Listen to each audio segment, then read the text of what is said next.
Okay, good evening. Good evening, all of you.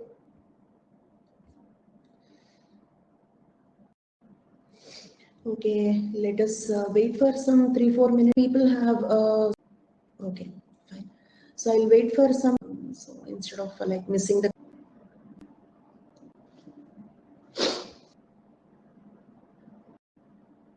You can start, I think, Atul, you can follow, I think.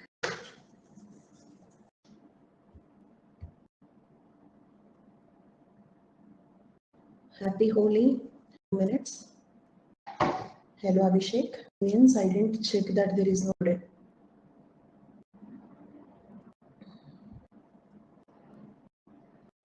Works. Yes.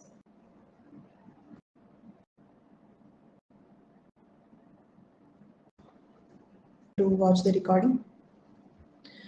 Okay, in the last class we completed about the Varna, Ashrama, okay, and Rinas.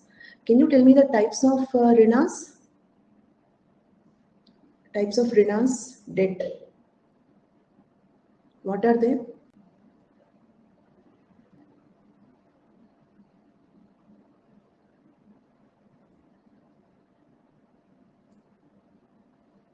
Pitri Rina, Rishi Rina, Deva Rina, Manushya Rina. Okay. So, what are the three Vargas? What are the three Vargas?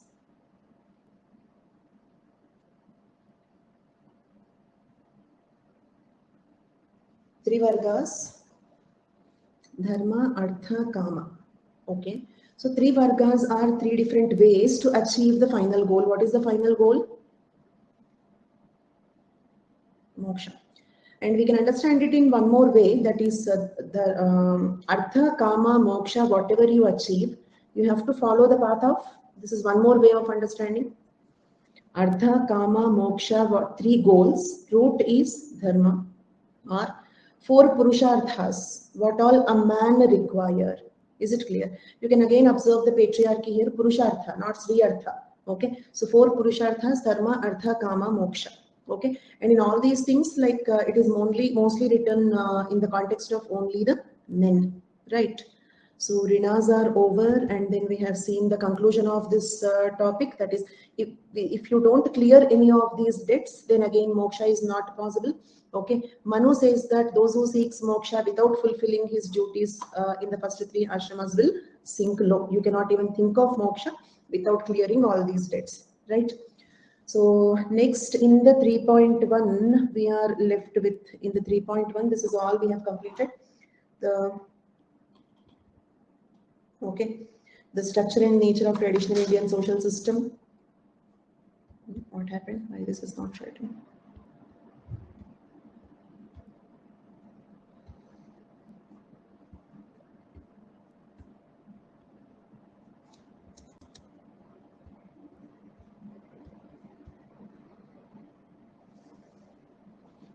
Good evening, Jarvis. No problem.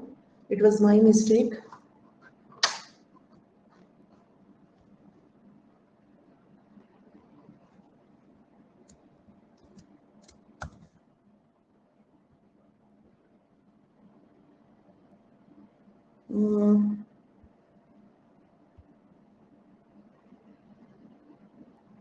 Just wait for 2 seconds. Like again, this is not writing.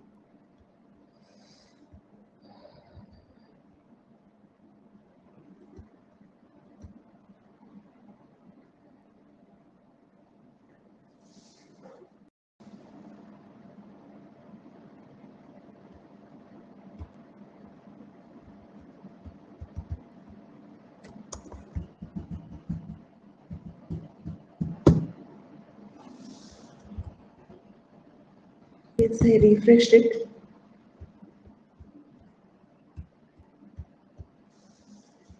But total everything is blocked. It's not permitting any action. Are you able to hear me?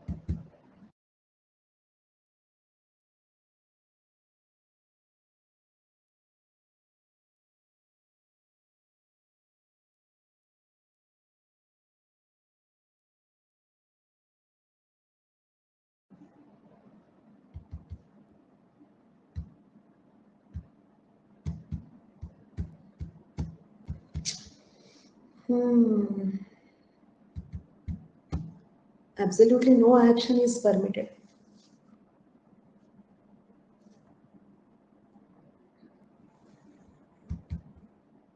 I'm just unable to close it also.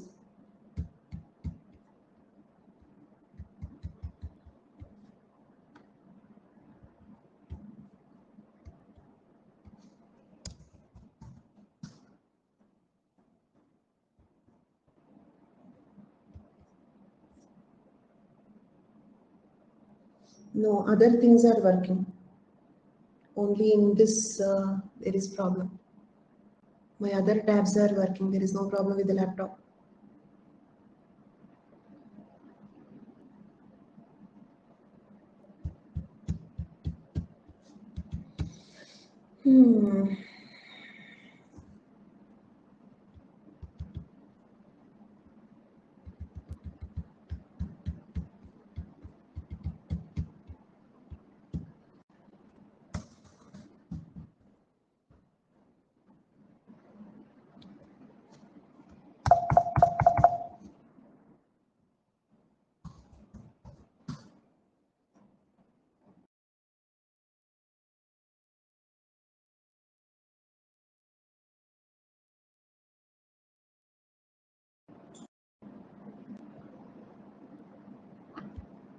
Yes, fine. It is working now. Okay. Okay. Meanwhile, I think others also joined. Such things happen in other classes also, or happen only with me? Do you get any such problems in other classes?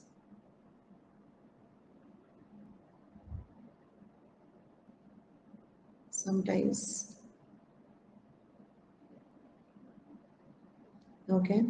Fine. Okay. So it will happen sometimes. Yes. So now in today's class, we are going to continue with karma theory and rebirth. Okay. See, there is nothing much in this. You just need some content to write. There is nothing in this that you don't know. The doctrine of karma is ethical background of Indian social organization. This doctrine was propounded for the first time under Upanishads. It has become the meeting point of Hinduism, Buddhism, Jainism, isn't it? Okay, we have karma-like concepts. Some similarity in Hinduism, Buddhism, Jainism. We have to lead a moral life, something like that. Yes, are you all following? So this is something which is common point between Hinduism, Buddhism and Jainism. Okay. The word karma, okay, derived from a Sanskrit root word kra, which means all kinds of actions. It means mental, physical, verbal. Okay, we say manasa, vacha, karmana, mental, physical, verbal. It means, like, say, for example, you don't kill somebody, but you speak about killing somebody in anger, or you plan about, think about doing it. That also comes under karma. Okay, so the actions that we, because thinking is also an action, speaking about it is also an action. Okay, so karma includes mental, physical, and verbal actions, not only the things that you literally do. Okay, this is one important point. So this is the general sense of the word karma is performed according to the rules, it becomes a duty. Okay. Then elements of karma. Okay. These are elements of karma. If the question comes on karma rebirth, write this introduction and then elements of karma is the next subheading. According to Upanishads and Bhagavad Gita, karma has 5 elements. First one, and keep memorizing, I'll ask you the questions. Okay. And when the topic is simple, divert your concentration to memorizing the things. Okay. Feel like completing the preparation in the class itself. Then, so 5 elements of karma. They are, first one, adhisthana. That is the circumstance in which the karma works. Means, like, say, for example, like you killed somebody, but in what circumstance you had to do that? Maybe you had to kill that person for self-defense. Is it clear? Okay. Under what circumstances you had to do that? That also matters. It means, okay, like one particular action do not give the same result always. Is it clear? One particular action do not give the same result always. Next one, karta. Karta means doer. See, karma means action. Karta means doer. Is it clear? Okay. So, like the karta is doer. Okay, means like let us suppose reading Vedas. Is it a punya karma for Brahmins or papa karma? For Brahmins, reading Veda is, but for Sudras it will become papa karma. So, the result of the action also depends on who is doing it. The result of the action also depends on who is doing it. Okay. And this particular particular element changed in the modern times, isn't it? This one is same in the modern times also. In modern times also, when we give punishment, we think about under what circumstances he did the crime. Okay, वो तो अभी भी है, but this is not important. Okay, in the present day modern penology, because we have a thing that everybody is equal in front of law, isn't it? Okay, next one, karma. This is basically, of course, okay, instrumentation of the doer, that is doing it. Okay, so like killing it or reading Vedas, actually performing it, that is karma. Next, cheshta. Cheshta is inspiration for karma. Means, are you doing it for money? Are you doing it for fame? Are you doing it for success? Okay. So, for what purpose you are doing it? Circumstances different. In what situations you have done it? And cheshta is inspiration for karma. What made you to do that? Okay. And daiva, that is a fate. Say, for example, you are just driving a car very slowly, 30 speed. Okay. But somebody fell under your car and he died. So it means that is not in your hand. Okay, it happened because of your fate. Is it clear? So these are the 5 elements of karma, right? Adhisthana, karta, karma, cheshta, daiva. Okay, using the words is important when you write such answers. Means you cannot just write the meanings like this. Okay, you have to use the specific terminology. Is it clear? Okay, then you can just draw it like, say, for example, like this also you can draw. Okay, adhisthana, okay, karma, karta, okay, cheshta, okay. So like this you can write. What else we are left with? Daiva, that is the fate. Okay, and you can describe it also like a flow chart, you can make it. Okay, then types of karma. Different sages and scholars have classified karma into several types, and don't get confused between elements of karma and types of karma. Okay, because when it comes to types of karma, each type of karma will have all the 5 elements. Is it clear? Each type of karma will have all the 5 elements. Every karma will have all the 5 elements. Then the next concept is the types of karma. How many types of karma we have? Karma means the action. Is it clear? Yajnavalkya classified karma into dharma karma, okay, and adharma karma. Only 2 types. Is it clear? Yajnavalkya classified the karma into dharma karma, adharma karma. Manu classified karma into 3 types. In Manu Smriti, Manu classified the karma into 3 types. Okay, and okay, first one is pravritti karma. Pravritti karma means actions done with a view to achieve some results. For example, if you are studying anthropology to get selected in UPSC, that is a pravritti karma. Yes, clear for all of you? Actions done in the view to achieve some result. Okay, कुछ पाने के लिए कर रहे हैं तो it is called pravritti karma. Okay, then next one is satvika karma. The action which is prescribed by scriptures and which is done without the sense of doership. Okay, see, like this is Krishna Tattva, isn't it? Sri Krishna's nature. Okay, see, like in the Hinduism we have 2 ideals. One is Rama, okay, like often model for strict monogamy, only one wife. But whereas Krishna is not like that. So how can you support these opposite values? Okay, how can you justify Krishna having a relation with so many people? Because he is doing it with detachment, no sense of doership. Is it clear? How can you justify Krishna's lifestyle when you are worshipping Rama's lifestyle? Okay, because whatever Krishna does, he does it without the sense of doership, that is without attachment towards it. Are you all here and following? Then, without passion or prejudice or without seeking fruits or results. Okay, with no expectation of fruits or results, no passion, no prejudice, no attachment. Okay, so with full detachment, whatever you do, its result will not be tied to your like Atma. Is it clear? Doer. Okay, I mean here, are you asking this one karta?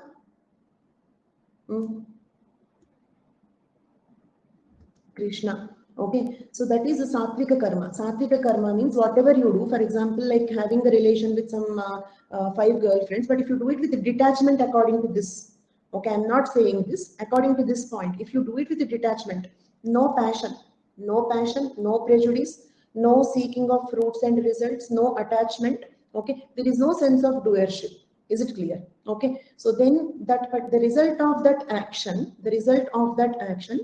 will not be credited to your Atma. Do you remember that karma bank I told you? Punya karmas plus points, Papa karmas minus points. So that points, the score will not be added, I mean to say. Okay. In Krishna's in Krishna Tattva it is permitted, right? He had thousands of girlfriends like that. Is it clear? Okay. So Gopiya we say, Gopiya, Gopika, whatever we say. Okay. So like how do you justify that? Okay. So how do you justify that? Because he is doing it without attachment towards that. So whatever action, according to karma theory, okay, whatever action we do without attachment, without the sense of doership, its scores will not be added into your karma bank. Is it clear? Fine.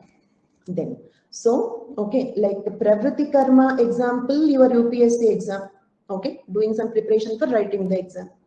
Satvika Karma example, Krishna Tattva. Is it clear?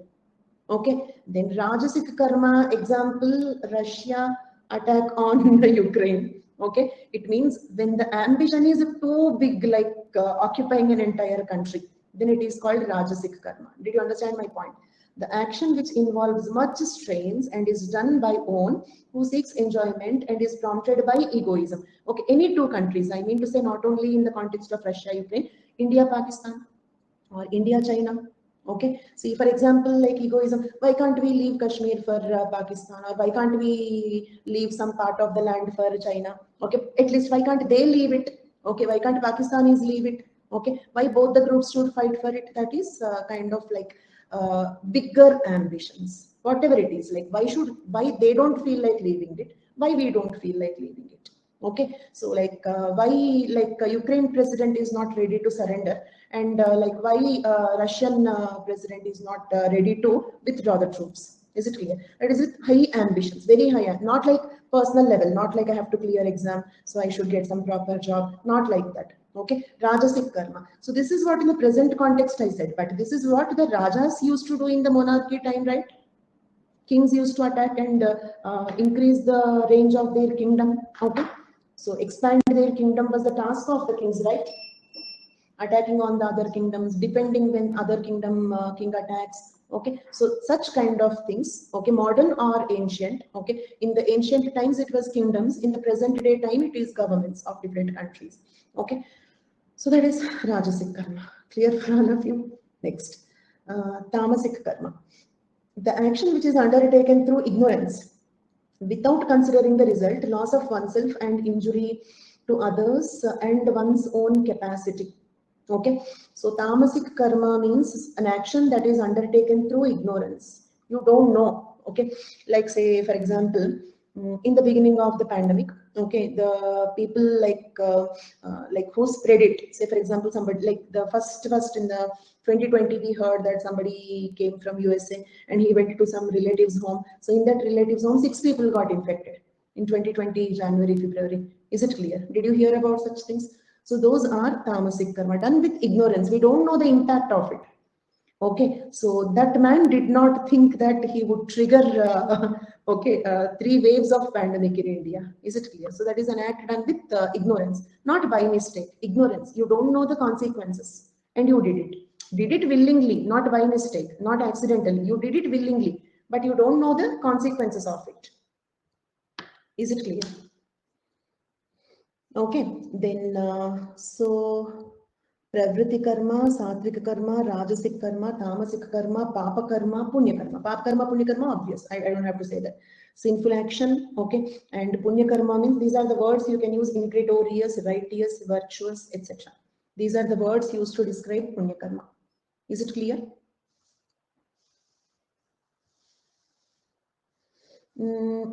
See, ignorance word we use for 2 situations. One is, okay, ignoring something means being careless. In that context we use it. Okay, but there is another meaning of it, lack of knowledge. So in this context, take the second meaning, not doing it carelessly.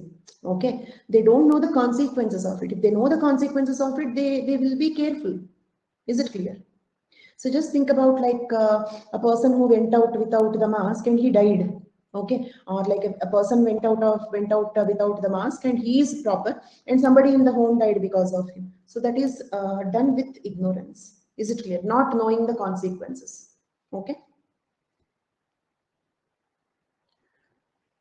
See, crime can be tamasic or a papa karma. Okay, because with ignorance you can do any type of karma. Is it clear? With ignorance you can do any type of karma. Okay, papa karma is particularly sinful action. Napunya karma is meritorious action. Okay, fine.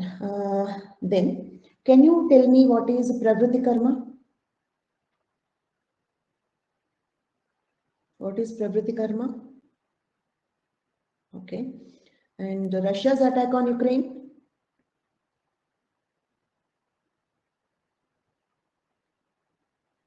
Okay, if you do something without knowing the full consequences of it, you know something without knowing the full consequences of it.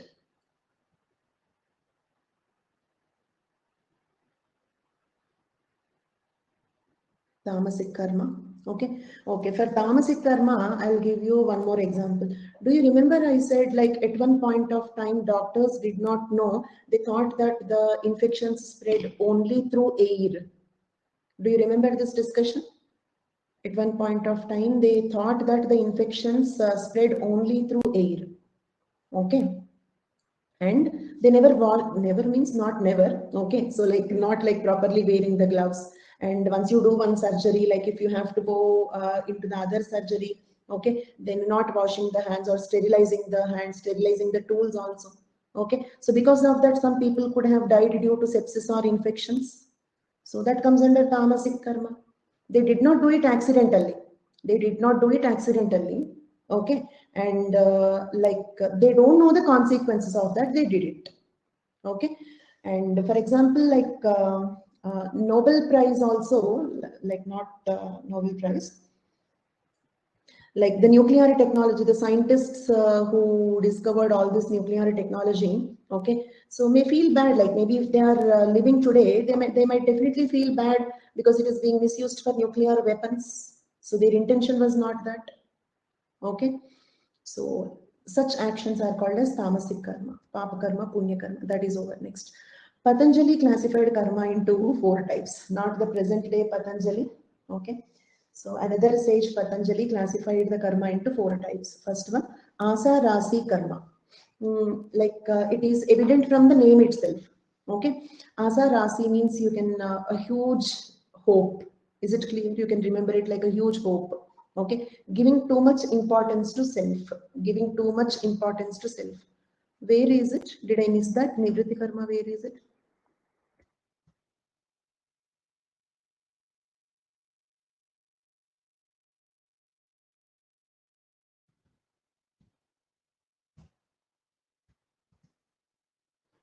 Given in the notes, it is missed here.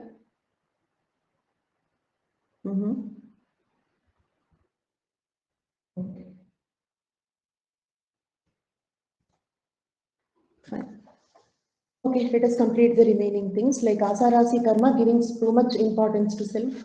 Raga karma, this is inclination towards enjoyment or worldly things. Okay, and so this means like doing some party, going to a pub, enjoying the things, enjoying the worldly pleasures, materialistic pleasures.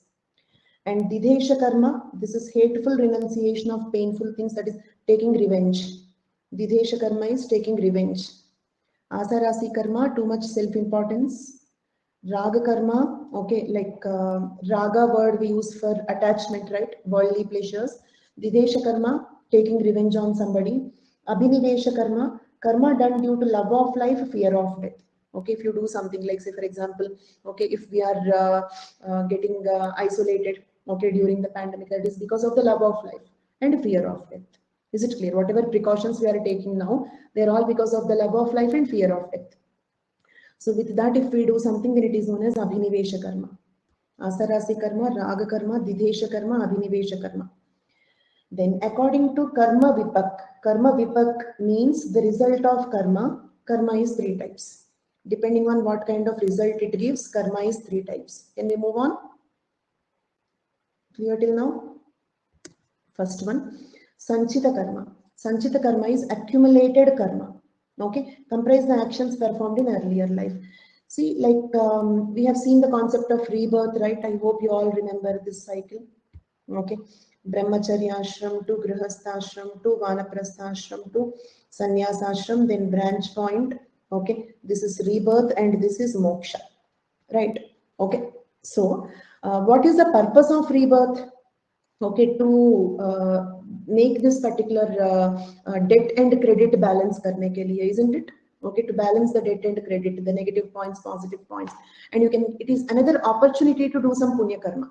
It is another opportunity to do some punya karma, so that at least in this cycle, like we can attain the moksha. Is it clear? So we are born to balance the papa karma and punya karma. We are born to do some punya karma now. It means we are born with some weightage of papa karma from the last life, right? Everybody who is born, according to this theory, because if there is no negative score at all in your karma bank, you would have attained moksha. Born again means some negative score is there. Is it clear? Some papa karma is there.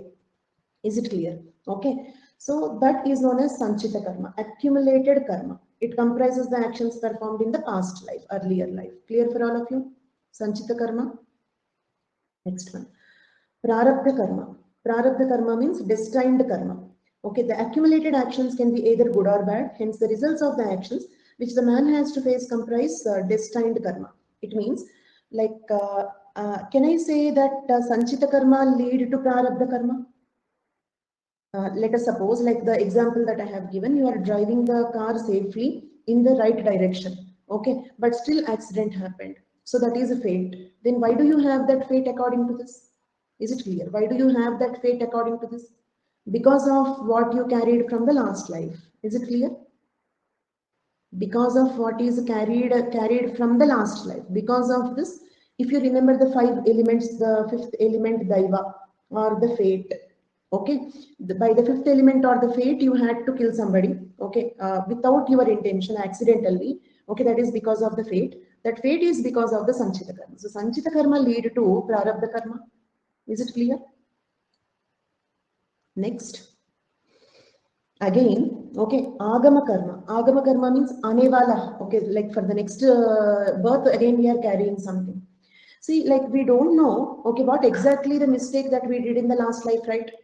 Okay, as we already understood, every human being who is born with some papa karma in his soul. Okay, so fine, but we don't know which papa karma we have done, and again we don't know what we have to do to be correct. And karma is not fully in our hands. Do you agree with this? Karma is not fully into our hands, right?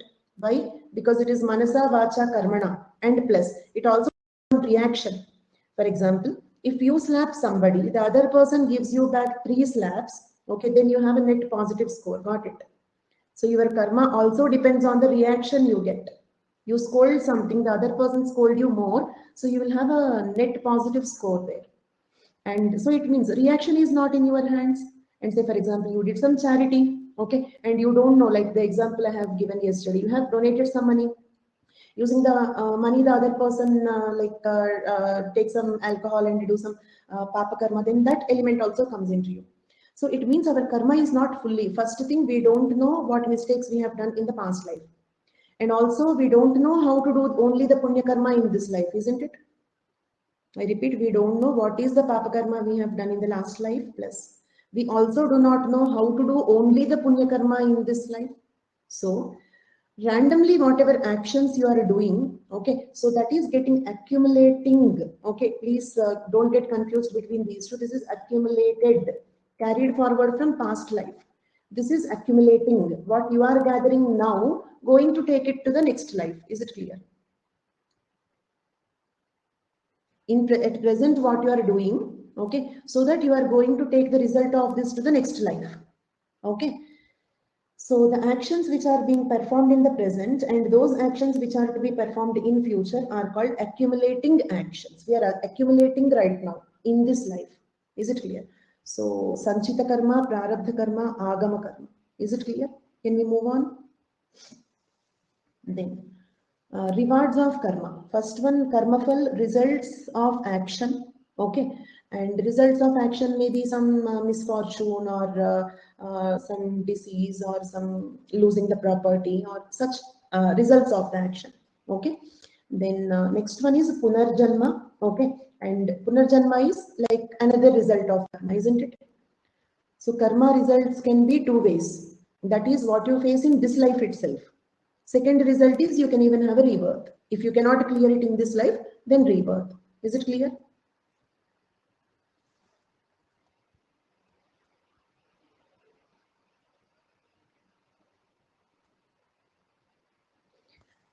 In my opinion, like we are studying it only for exam purpose, okay, and at least I don't believe it works like this, okay. Like if God really exists, okay, in general, which is better idea? You tell me. For example, like you did some bad, some papa karma in this life. If you get the punishment instantaneously, you will at least know what is the mistake you have done, isn't it? You will know that it is mistake. Okay, in the next life, if you get the result, we are not even sure whether there will be a rebirth or not. We are not even sure there will be a rebirth or not. Okay, even if there is a rebirth, we don't remember what we have done in the last life. Say, presently in this life, we are suffering so much, but we don't know why we are suffering. Why this bad destiny now? Is it clear? Okay, so I don't feel if God really exists, okay, like I think he should punish immediately. Okay, not like in the next life. At least I did not understand this logic. Is it clear? How do they matter to us? Only because they are given in the syllabus. That is the reason why the questions are also coming less from these topics. In paper 2, mainly the questions are coming from tribal part. Is it clear? Also, if they ask also, this is what I told you. Do you remember? It is better to attempt the questions from tribal. But because this is a very static and very simple topic, read it. Because who knows, like maybe from tribal, if they ask some general questions that you do not know, then you can write these answers. So we cannot afford taking any topic in the syllabus easily, isn't it? From tribal, if a straightforward question comes, it's okay. But what if they give some out of syllabus questions or general questions? Okay. So questions are coming. It's not that they are not coming. So karmafal, rebirth. Upon death of the body, soul is immortal and indestructible. This is what the Bhagavad Gita says, right? Death is like just changing the clothes. That is the reason why whenever any prominent personality dies, in the olden days, in my childhood, if any prominent personality dies in radio, they used to play Bhagavad Gita. Okay, so this is a tradition, right? Yes, you can use it in philosophical essays. Soul is immortal, indestructible. Okay. When the body perishes, it enters another body. The soul, during the evolution of birth and rebirth, accumulates karma. Thus, enormous and ever increasing credit and debt accounts in the karma bank. Action, good or bad, brings on its trail. A good action, bad action, both will have its trail, continuity, consequences, isn't it? Reward and punishment. There is no escape from it. Yes, clear for all of you? Quick responses, please. Okay. Then the soul is inevitably tied to the wheel of samsara and helplessly turns over successive rebirths, reaping the fruits of past karma and perpetually sowing more seeds of karma. Okay, reaping the seeds of karma in the last life. Again, sowing the seeds now. We will reap the benefits of this in the next life. This is called wheel of samsara. Is it clear? Wheel of samsara or cycle of births. All these words are important. Wheel of cycle of births, wheel of samsara. Okay, nothing like see here we are reaping the fruits of past karma. It means like say for example if you are born rich now, okay, born to some good family, okay, if your parents are treating you nicely, you are getting success and all that, it means you are reaping the fruits of past karma. So Ambani could have done some lot of punya karma in the last life. Is it clear? So today we are reaping the fruits of past karma. It means in the last life we have sown some seeds. Okay, now we are eating the fruits. And again, now we are sowing some seeds. We eat these fruits in the next life. And perpetually. Perpetually means continuously. Okay. And perpetually.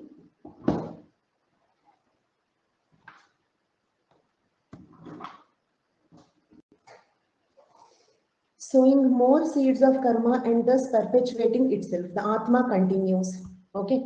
This is the same as the samsara or the cycle of birth. Samsara or cycle of birth is nothing but this one.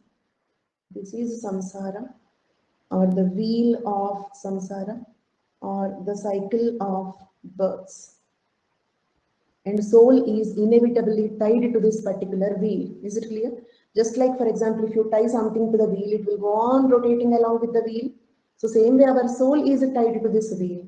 Inevitably, helplessly, our soul is rotating along with this wheel of births and rebirths. Clear for all of you? Yes. Okay. Then, so Purva Janma Phala and Atma Nitya. Atma Nitya means immortality of the soul. Soul is eternal, immortal. There is no death for soul. Okay. Then ways to escape from karma. Are there any ways to escape from karma?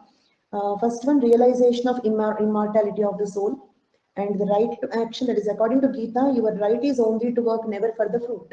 It means you cannot say, like, I have studied for 10 hours per day. Okay, then I should definitely get the result. No. Is it clear? You have right only to do the action. You don't have right on the fruit of it, on the result of it. So this is what the Bhagavad Gita preaches, isn't it? Detachment is one aspect and no expectation of result. You have to do the actions without the expectation of the result. We have right only to do the action. We should not expect the result. Detachment and disinterested action. Okay, like we have seen in Krishna Tattva earlier. Okay, so detachment and disinterested action. You are not doing it with passion. Is it clear? Like a water drop on lotus leaf. Okay, means then what happens? Its effect will not be attached to the Atma. Is it clear?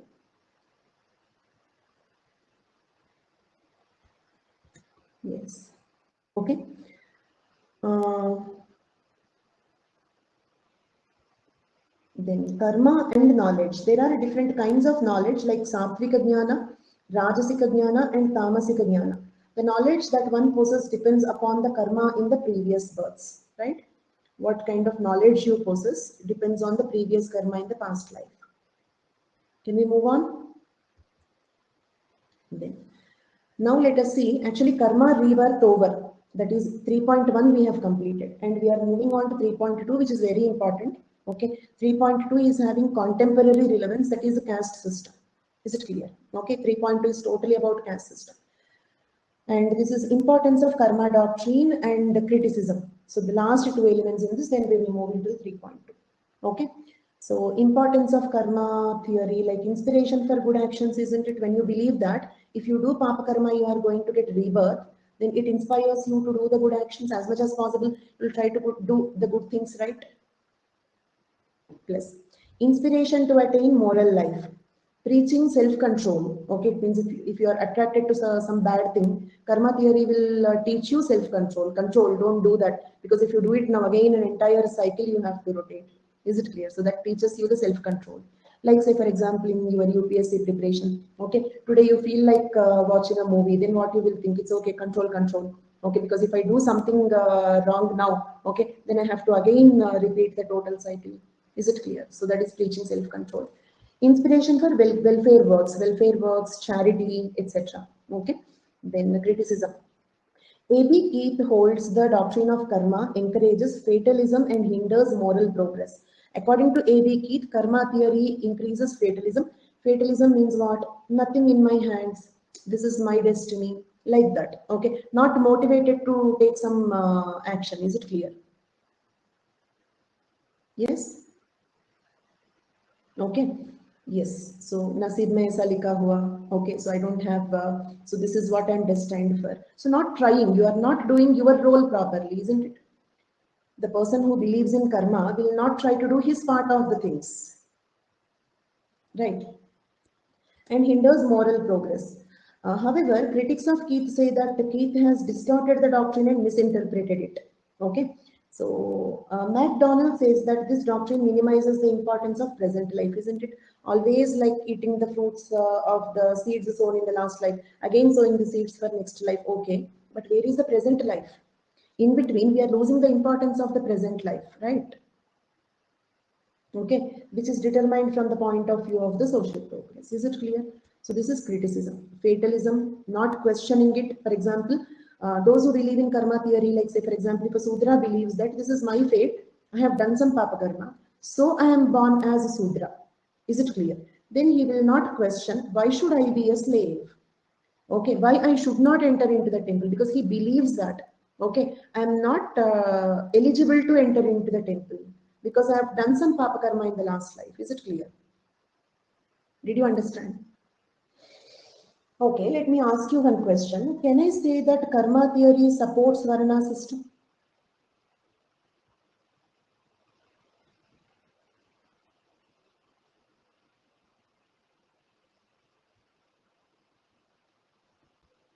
Okay, so there is a blame. One of the criticism that karma theory was brought to, okay, support the Varna system only. Is it clear? It means if we believe that Varna system was created, okay, for somebody to dominate the others, okay, in that case, karma theory was created to support the Varna system. Is it clear? Sudras became Sudra due to karma. So they will never question that why should I be a slave? Okay, why shouldn't I touch the village pond or something? Is it clear? So again, see, if you believe that God created all these systems, then I will not interfere. You have absolute freedom to think like that also. Okay, majority people think like that only. But if you believe that, okay, the Varna system was created by some people, like Brahmins created the Varna system to enjoy the dominance over the other people, then karma theory was created to support the Varna system. Okay, and Varna system continued. Okay, let me remind you this point also. When I was explaining the Varna system, like we have seen something like this. Indian system was like this, then it was made into Arya, Dasa, okay, Brahma, Kshatra, Vis. Then somebody from the class asked me, why did they agree? Is it clear? Why did they agree? Is it clear? They agreed because they believed it. Is it clear? They agreed because, okay. And why are we drawing all these things like a pyramid? Why Sudras here, Vaishyas here, Kshatriyas here, Brahmins here? Numerically, Sudras are majority. So, okay. And Brahmin, Kshatriya, Vaishya together is also minority when compared to Sudras. You know this? Okay, Brahmin plus Kshatriya plus Vaisya, okay, is lesser than Sudras, because Sudras are not untouchables. Please remember this. Most of the dominant castes in India are also Sudras. Dominant castes also come under Sudras. Is it clear? Very elite, highly advanced castes also. Okay, Sudras, right?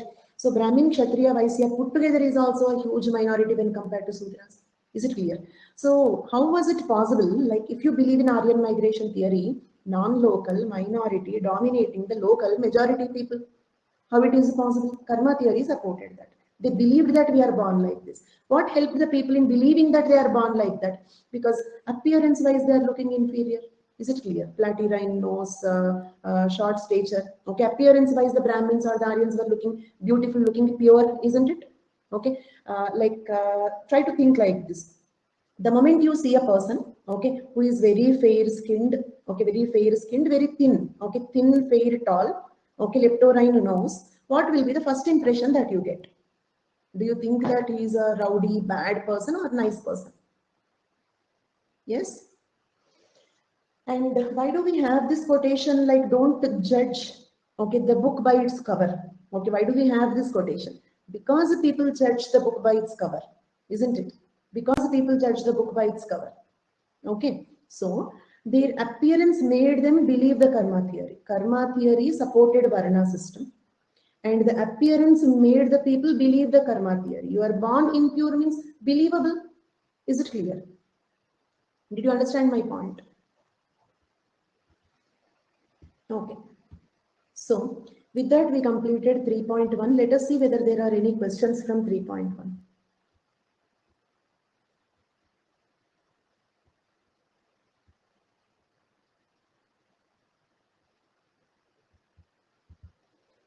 Mm, mm.